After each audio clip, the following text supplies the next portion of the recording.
ఆంధ్రప్రదేశ్లో క్రీడారంగ అభివృద్ధి, ముఖ్యంగా అమరావతిలో ప్రపంచ స్థాయి స్పోర్ట్స్ సిటీ నిర్మాణమే లక్ష్యంగా రాష్ట్ర ఐటీ, విద్యాశాఖ మంత్రి నారా లోకేష్ ఆస్ట్రేలియాలో పర్యటిస్తున్నారు. ఈ పర్యటనలో భాగంగా ఆయన శుక్రవారం చారిత్రాత్మక మెల్బోర్న్ క్రెడిట్ గ్రౌండ్లో సందర్శించారు.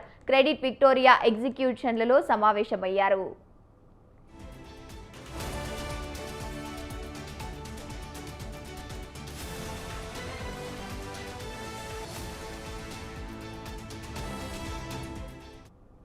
భేటీలో ఆంధ్రప్రదేశ్, విక్టోరియా మధ్య క్రీడా సంబంధాలను బలోపేతం చేసే అంశాలపై ప్రధానంగా చర్చించారు. ఇరు ప్రాంతాల క్రీడాకారుల నైపుణ్యాలను పెంచేందుకు ఉమ్మడి శిక్షణా శిబిరాలు, స్నేహపూర్వక మ్యాచ్లు నిర్వహించే అవకాశాలను పరిశీలించాలని లోకేష్ వారిని కోరారు.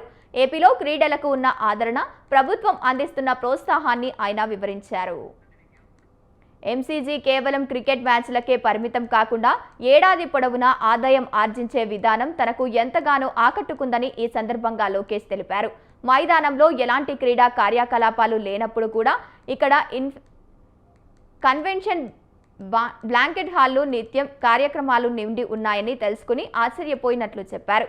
ఈ స్టేడియం ద్వారా విక్టోరియా ప్రభుత్వానికి పర్యాటకం పన్నుల రూపంలో ఏటా 1.3 బిలియన్ ఆస్ట్రేలియా డాలర్ల ఆదాయం వస్తోందని అధికారులు వివరించినట్లు పేర్కొన్నారు.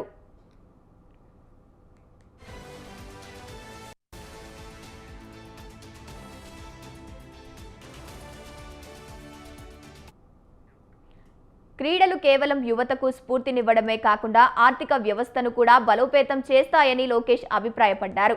ఇదే తరహాలో అమరావతిలో స్పోర్ట్స్ సిటీని అభివృద్ధి చేయడమే తమ ప్రభుత్వ లక్ష్యమని స్పష్టం చేశారు.